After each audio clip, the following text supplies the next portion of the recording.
Hi guys, so a little bit of a change in location today. It's a really nice day. I think that's a helicopter outside. Every time I try to film, something goes on. It's a little bit too warm in my room to record today, but I didn't want to let the opportunity to film pass me by. So, that bloody helicopter, it is a helicopter.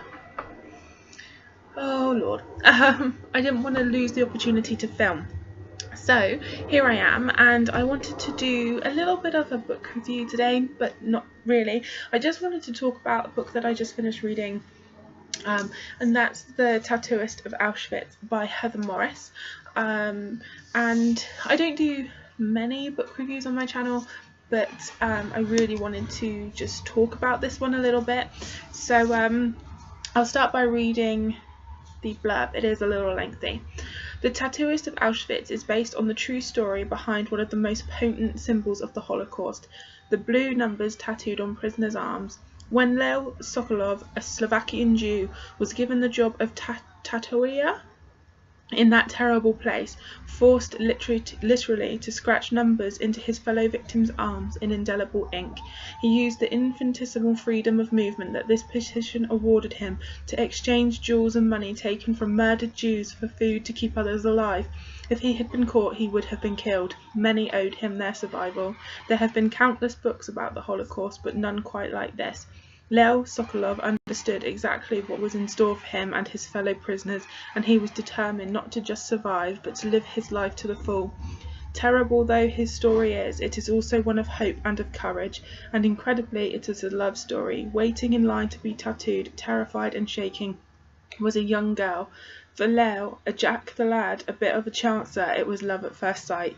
His and Gita's story, fact-checked against all available documentary evidence, endorsed by the son they never thought they would have, and untold for over 70 years, will make you weep, but it will also uplift you, for here, in the very worst of circumstances, is the very best of humanity.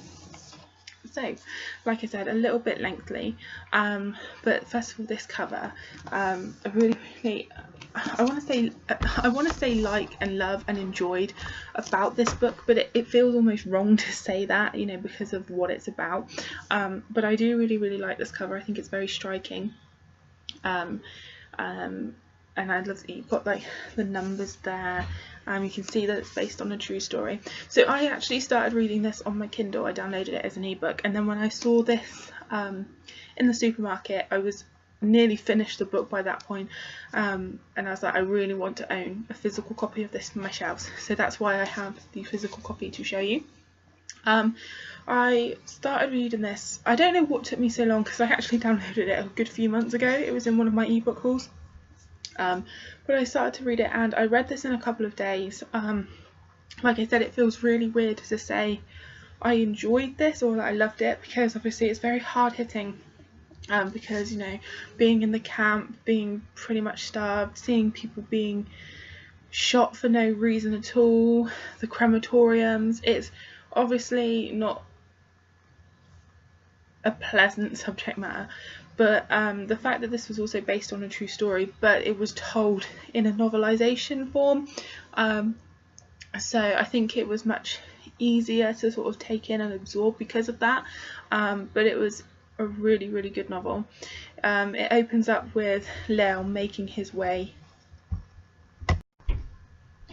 to Auschwitz. So he's in sort of like a cattle train type thing, with all these other people, and you know, he's dressed quite well and he doesn't actually know what to expect. And then obviously he goes through the protocol of arriving and having his head shaved, etc., and his first night in Auschwitz, and seeing him sort of survive, and he remains hopeful, and obviously he meets Gita, and just seeing their love sort of thrive in this environment. It was both heart-lifting and heartbreaking, like seeing what was happening to these people, and you really hope for the best for Gita and Leo, even though really, considering the odds are stacked against them. Yeah, I absolutely recommend reading this book to everybody. It's so hard to say, you know, it's easy to read when it's about the subject that it is, but I think it tackles it like extremely well.